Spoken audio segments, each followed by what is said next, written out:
Lesson 7, an introduction to capacitors, and this is for year 13 physics.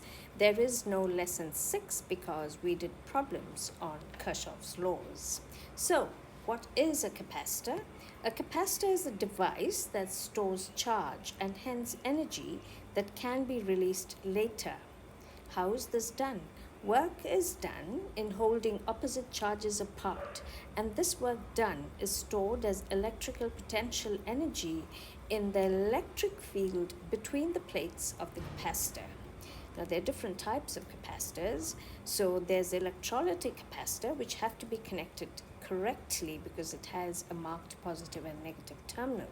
Then there's non-polar capacitors, and then there's also the variable capacitor that's used in radio tuning. Okay, now the plates of a capacitor are separated using an insulating material called the dielectric. So you've got your metal plates, and in between the plates you have your dielectric. Okay, so now how do we use a capacitor? So first of all, we need to charge the capacitor, and the easiest way to charge a capacitor is to connect it to the terminals of a DC supply.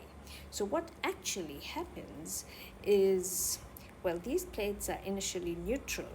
However, you have the negative end of your DC supply with a surplus of electrons. So these electrons go from where there's more of them to less of them, and they accumulate on this plate. And at that time, they push an equal number of electrons away because like charges repel, and these electrons go to the positive plates. And when these electrons travel, you have your current. So that's what happens. So at the end of it, because you have one plate which is positively charged and the other plate which is negatively charged, each of these plates get an equal but opposite charge. The symbol for charge is Q, so we call them Q plus and Q minus. So when a capacitor is fully charged, 4 things happen. First of all, the current stops flowing.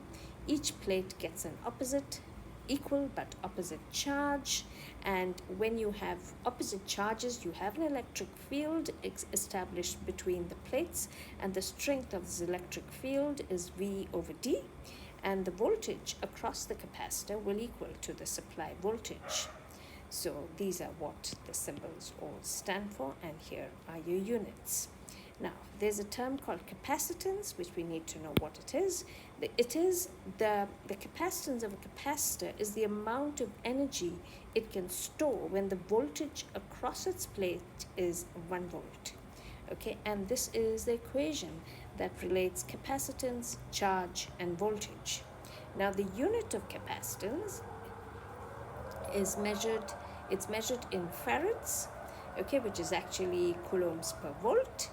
But normal capacitors are very, very small quantities of this capacitance. So you need to be familiar with what is a microfarad, what is a nanofarad, and what's a picofarad. A picofarad might even be called a microfarad. Okay, now there's something called the dielectric constant. It's also called the relative permittivity. The capacitance of a capacitor increases when a dielectric is introduced between the plates because it's able to store more charge. It's actually because of polarization. So how do you calculate this dielectric constant? It's the ratio of the capacitance of a capacitor with the dielectric compared to the capacitance of the same capacitor with air. And this is a dielectric constant. It has no units because it's a ratio of 2 capacitances.